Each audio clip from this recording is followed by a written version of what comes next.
Hi guys, this is MJ Mary, your merry-go-rounder. Hi, this is Maroon Jock Louise, your booked and busy babe from the benches. And this is Rough Cut, Where we forward through sound what's happening all around.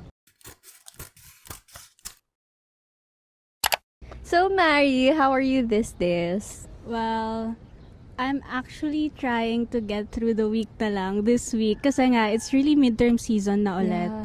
And there's a lot of submissions and readings to go through.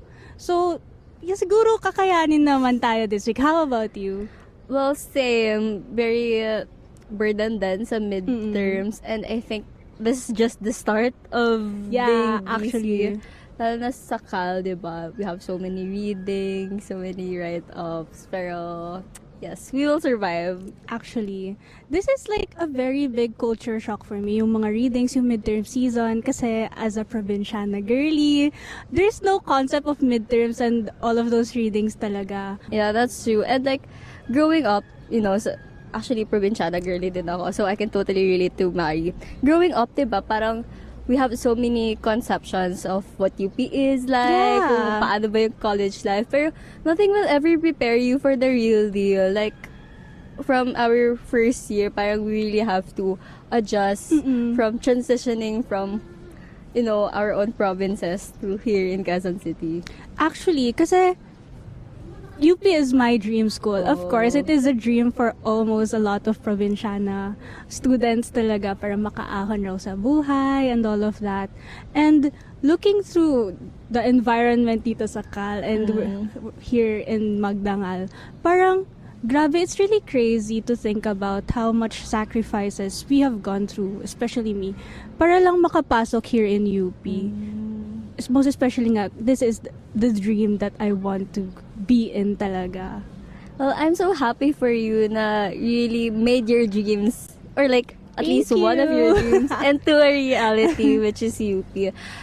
Like super gets, kasi me also, UP is kind of like the planned school for me. Like, yun talaga yung goal growing up. Especially during high school na mas exposed ka na sa mga field, kasi may Yeah. mga field trips tayo, may mga contest din tayo. Sometimes pupunta tayo sa UP or UP yung mag-host. National contest, yeah. So, parang understood na yun na parang UP is such a dream school nga, generally. And, yeah, being here right now,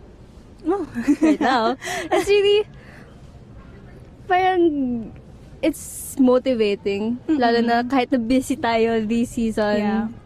at least we're reminded na this was just once a dream. Now we're living na in reality. Pero speaking of dreams, Mari, growing up ba, do you have like a specific or niche childhood dream that you remember? Niche?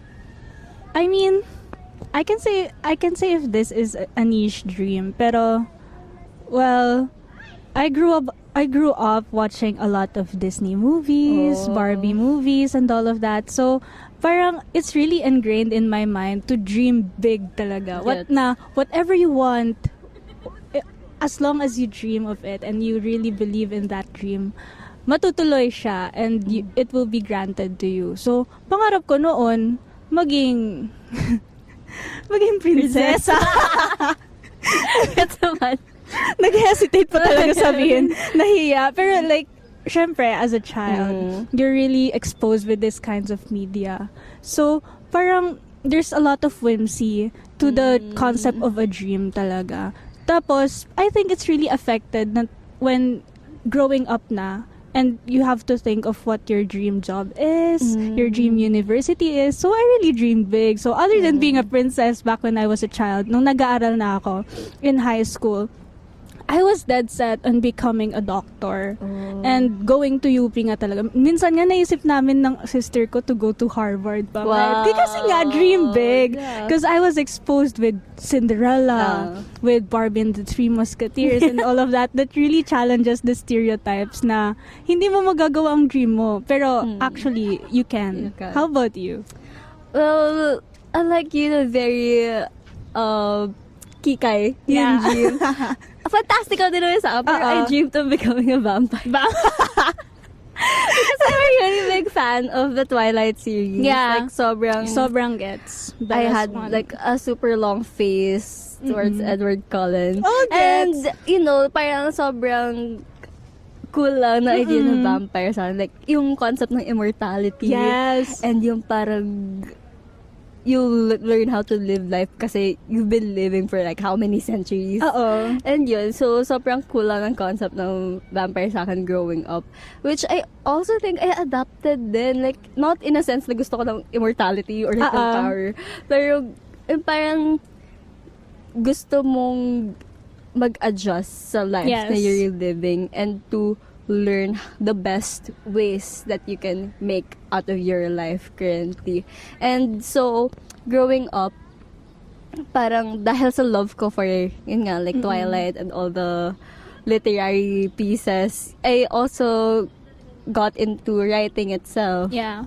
Like you, Yeah. like we're in college na, yun. So, I joined campus journalism a lot, consistently since grade school. And, yun, parang nasa system ko na rin na I was gonna dabble to writing talaga during college. And, so many people expected, konti na talaga. People around me expected na I'd go into journal or into creative writing like you. Pero I'm in English literature now, but I am enjoying the course. How about you? Like you mentioned kanina, you wanted to be a doctor. So what was the transition? Well, it was sort of like a redirection for me. Kaya nga, sabi ko, I really wanted to become a doctor. I was dead set on becoming one. Pero, kasi nga, sabi nga ni Cinderella, no matter how your heart is grieving, if you keep on believing, ganon. Pero kasi, there's a lot of things to think about when really trying to achieve a dream.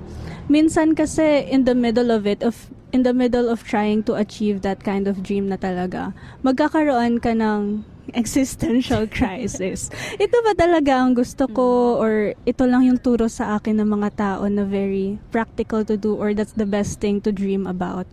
Kaya yan ang dapat mong ituloy. So nung high school na ako and I have to think of a strand, nung inisip ko kung i-continue ko pa rin ba talaga mag-STEM, nalungkot ako to think about it kasi parang hindi ko pala to talaga gusto. Hindi ko pala talaga gusto mag-science, or I want to become more inclined with what I'm really passionate about, which is writing. So sabi ko, okay, I'll challenge that. I'll challenge that again. I'll go to Hume's. And here I am, College of Arts and Letters. Yes. It's so nice that you've mentioned that because I think it's a canon event, or at least generally speaking, passion and practicality really is parang a discourse when it comes to, deciding like college and then your future career. Yun. Kasi, well, the concept of dream is really whimsy back when we were children, and it was really affected when we grow up. Pero syempre, there's a lot of other certain factors aside from what we consume back when we were children in how we perceive dream now.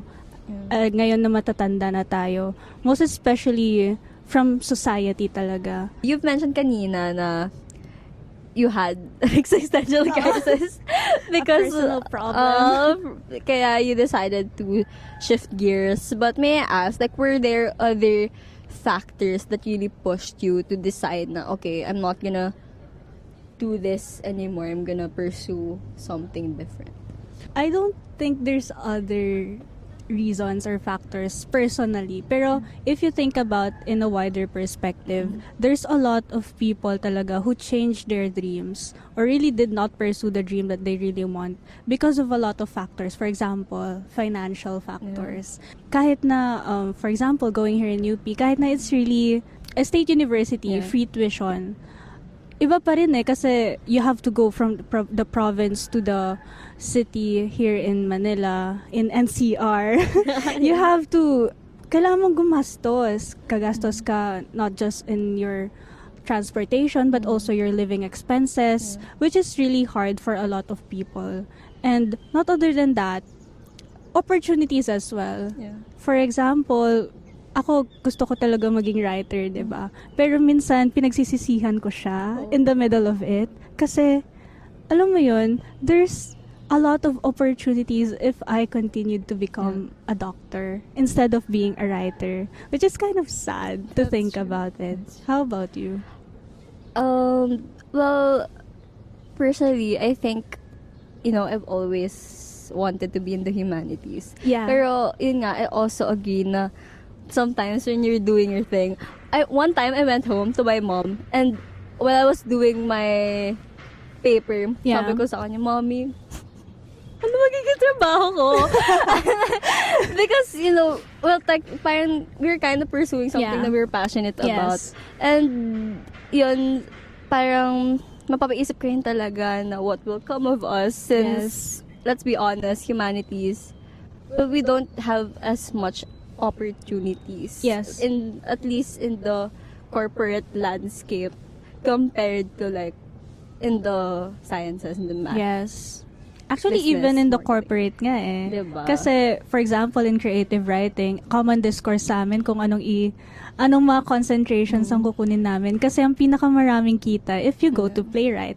Pero paano yung mga people who wants to go to poetry or fiction? It's really hard to get a proper job that gives a lot of financial stability to the people if you go to corpo.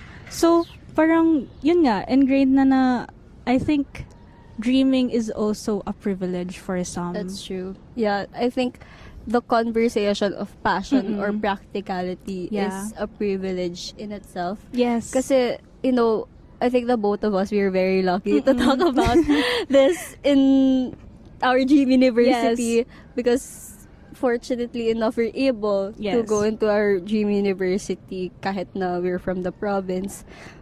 Pero, yun nga, di rin natin masasabi the same for some people, and I think having the choice, just the chance to have a choice between pursuing something practical and something you're passionate about is already such a privilege kasi Yeah.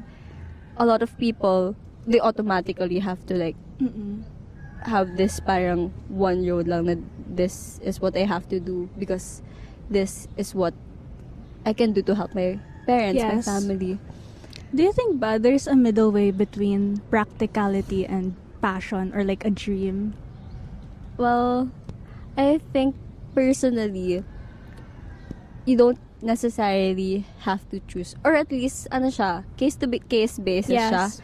Kasi we're aware naman nga na, we're pursuing passion, pero napapaisip din tayo about practicality. Pero at the end of the day, parang, because of this opportunity to be Yes. able to pursue what we're passionate about, it's practical in a way. Yeah. Kasi, nandito na tayo sa journey na to. And as long as we're able to be consistent with our journey and be able to kind of pursue this in a meaningful way, I think we'll be okay in the future. Pero at the same time, for people who have to choose practicality over passion, we can't really hold it against them. Yeah. Kasi, practicality, pursuing what's practical can be their way to be able to Pursue their dream. Yeah, what to they're do their passionate dream. about. Diba? Yeah. Pero it's an eye-opening situation talaga That's true. about having to choose between practicality and passion because in the first place, why do we have to choose That's between true. them? Kasi, syempre, personally, kapag tinatanong tayo ng bata tayo, anong gusto natin maging? We will choose doctor, engineers, those kinds of jobs na parang ingrained na magkakaroon tayo ng bright future if we choose it. And at the same time, right now, what are your plans after college? Corpo, ganon. Oh my God. Which is kind of, pero mapapaisip tayo, this is how society trained us to choose when it comes to dreaming. When in fact, you don't really have to choose that talaga in the first place. That's true. Like, for sure, meron pang malaking at mas malalim na discourse or Yeah. socio-political discourse Yes. that, affects or influences like children to choose their dreams and to pursue what they'll become. Pero, yun nga, parang, why do we have to choose in the first place? Why can't you be a princess? Why can't I be a vampire? So, ayun, I do agree na unfair siya. Unfair siya in its own way. And we just have to live with it. And it's such a difficult thing to live with, honestly. Kasi, yun nga, it goes back to the question of why do we have to choose between passion and practicality? When in fact, kasi we separate na kasi we live in the world where we have to choose practicality over passion. Pero, when you think about it, kapag hinihiwalay natin ang dream, walang nagbabago. Kasi there were a lot of things that have happened or have changed just because of a dream. That's true. For example, Martin Luther King. I have a dream. Imagine if Martin Luther King didn't have a dream, guys. What would become of What will become of society?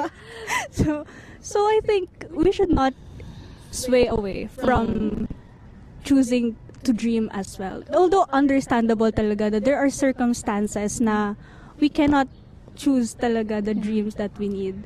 I think it's still important to have that whimsy of dreaming talaga.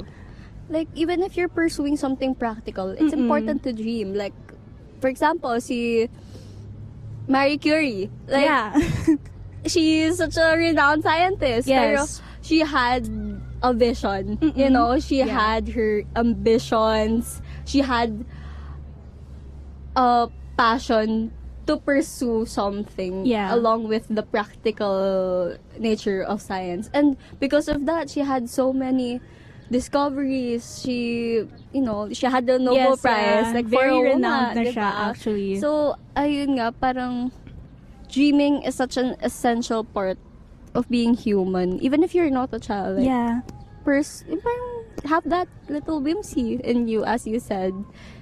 In a world that's very dehumanizing talaga, we need to still think about things that will make us human. And part of that is actually to dream. That's true. And, I think coming from our field right now, since we're both in humanities, artificial intelligence, low-key, is, kind of killing the passion of this generation. Actually. Like, where's the art? Where's the creativity? And yun nga, tama yung sinabi mo na it's really essential to, have that ambition or at least this drive to do something for yourself that's not about making money. And parang alongside it lang. Like, kailangan lang natin siyang balance na may whimsy pa rin, or at least parang romanticization of your life. So, Mary, let me ask you, what are your plans after college? Like, personally, how will you apply yung dynamic ng pursuing your passion and practicality in the real world after college? Oh. Well, as a medyo type B person, I do believe that you only live once and is to grab all the things that you can while you're still alive. So, hopefully, I can graduate on time talaga. Yes. I mean, plano ko talaga, graduate on time. So, after I graduate, I think I'll choose jobs first that will make me more financially stable. Para makapag-ipon-ipon, and after that, I think that's how I can choose to live the dream that I want naman talaga. So, other than being a writer, I also plan to become a pilot and all of that. So, if meron na akong financial capacity to do so, I can finally do it. Yeah. How about you? That's so great. Mary is so holistically developed, guys. From humanities to the sciences to piloting. So perfect. Pero yun, personally, ako naman, mas type A ako as a person. But crazy enough, I don't have a plan yet after college. Gets. Pero it's more of may impression na ako na parang plan A, plan B, plan C on what I'll pursue after college. Pero I'm also teaching myself how to be detached. Like, detached in a way na I won't pressure myself Yeah. on pursuing something if I'm half-hearted about it. Kasi isa rin sa mga tumutulak sa akin is yung may nabasa ako before. Yeah. And yung quote is parang, turuan mo yung mga anak mo mangarap ng malalim, hindi ng mataas. And I that see. really, That hits hard. Yeah, that hit me. I was like, yeah, that's so true. Like, parang growing up, yung impression is kapag naging doktor ka, or naging abogado ka, or naging mataas, or OFW ka, engineer ka, ganun. Parang, yung level ng, yung level of accomplishment of your dream is really based on your income. And I really, or your title, your income or your title. And I don't want to be that kind of person. Like, yeah, it helps. And who doesn't want to be, have Yo, that title, cha-ching. right? But at the same time, tinuturuan ko rin yung sarili ko na mas maging grounded on how I will live my life. I want to pursue something that I love that would also, in a way, help me, help the community. Yeah. Parang gusto ko yung pangarap ko, while I'm achieving it, I'm also doing it for society at large. I'm also doing it for little children who Yes. have their dreams of their own. And yun, parang whatever becomes of me, I do hope that I'm that kind of person who will be able to, achieve their dreams while also making an impact to society. Oh, I think I really love that. When you have a dream, you have to be grounded on reality. So parang, for example, I think responsibility rin naman natin to as mga scholar ng bayan that has a very wider perspective on things, just such as dreams, to affect it to the people around us, especially those na wala talagang alam sa mga other social realities and all of that. So, for example, how can we help these high school students na nahihirapan to choose between humanities and science just because there's a lot of more opportunities when it comes to STEM-centered jobs, STEM-centered fields instead of humanities, is to share those views and to make them actualize it. So, for example, if I'm to become a writer, I think I can write those social realities. So, while I'm doing what I really love, I can share it to the people as well. Yeah, that's true.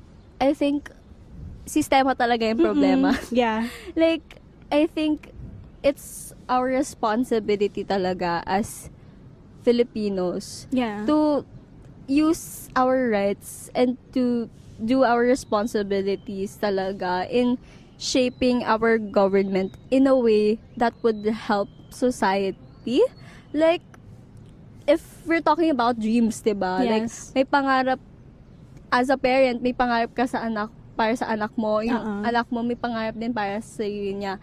So, sana i-apply din natin yun sa kung paano natin iboto yung mga officials natin kasi 2028 elections is coming near na.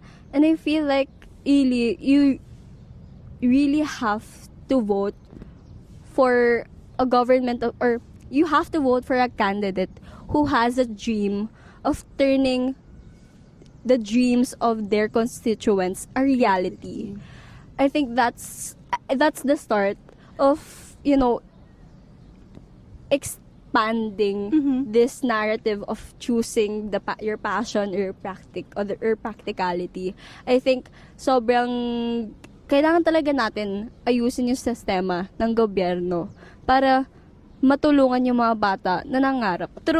Tulungan natin silang mangarap at tulungan din natin silang tuparin yung mga pangarap na yun. Mas maayos na sistema, it means mas marami ng oportunidad or mas marami ng choices para sa mga taong nangangarap na piliin kung ano talaga ang gusto nila. Even if you're one of those people who have to pursue something practical which isn't your dream, I guess or at least the advice that I could give is that pursue, that dream, or pursue that practical means but still have the ability to dream even Yeah. in little ways. Like for example, you kanina, like your plans. And I think yun nga, parang no matter what field you're in, as long as you have that ability to dream, then you'll come a long way. Yeah. In hindsight talaga, dream is not negative. We should not see dreams in a negative connotation. Rather, we should see it in a more wider picture, more in a more wider perspective, that dreams can be something that can really be turned into reality, na hindi talaga nagsisinungaling ang mga turo sa atin nung bata tayo. Yeah. Sadyang may mga certain factors lang talaga that we Yeah. need to change through dreaming pa rin, in order to make those dreams that we have into a reality. Yes. I think life itself is a gray area. Like, hindi mo necessarily need mamili, like, dapat ba dun sa passionate ako or sa practical dapat.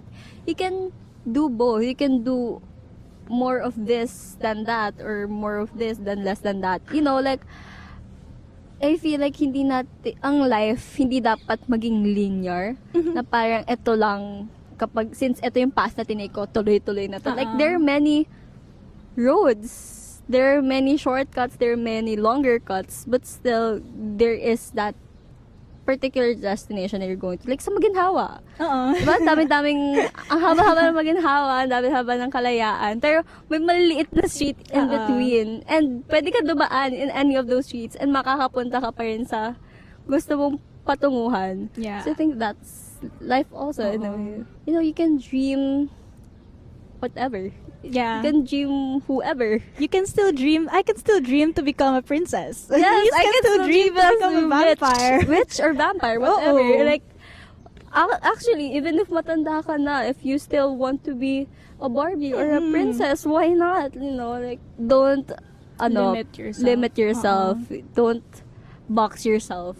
You're dreaming kasi parang the perception is that when you dream, you're not realistic. Yeah. You're very idealistic. Like, girl, get a grip. Parang ganon. Ganon, Pero I think, at least my takeaway in this conversation with you is that, you know, dreaming can be stringed to reality in a way na they can help each other out. Like, when you're dreaming, you can also be innovative enough to, you know, make a better place in your reality, while reality also helps parang siya yung rock that would keep your feet on the ground when you dream. And I think, yun nga, at the end of the day, it's all about balance talaga. And doing it all out of The love love of dreaming. and out of, you know, hope. Yes. For better. So, parang dream talaga. Yung takeaway ko is, like, dream and practicality are two sides of the coin.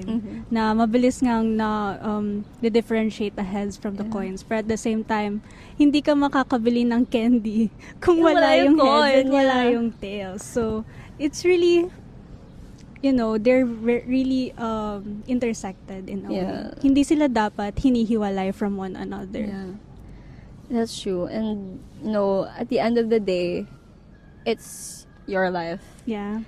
Whether you want to pursue something you're passionate about or something more practical, it is your life and you have the agency to live your life. And, you know, so long as you use that life to make a better life of everyone. You know, it's all about, yun na nga, parang may interconnectedness lang talaga ang mundong ito. And it all starts with you. Yes. And that's it for this episode. Once again, I'm Maroon Jock Mary, your merry-go-rounder, and you may reach me on Instagram at Mary Frances. And I'm Maroon Jock Louise, your booked and busy babe from the benches, and you may reach me on my Instagram at Kaligayahans. And you may reach Maroon FM on Instagram, Twitter, and TikTok at Maroon_FM, and just Maroon FM on YouTube and Facebook. And please follow Rough Cut's social media at just Rough Cut on Facebook and Spotify, and at Rough Cut MFM on Instagram. And this is Rough Cut. Where we forward through sound. What's happening all around. Thank you! Ay, magkagalan tayo. Ay, oo nga! Okay. Mas edit. Hi, I'm Maroon Jacques. Sorry. Sige, cool lang. Hindi na ako na gano'n eh. Nag-delete kami dito. Tsaka nagsasalita ako, nakabisa sa susi. Sige, wait.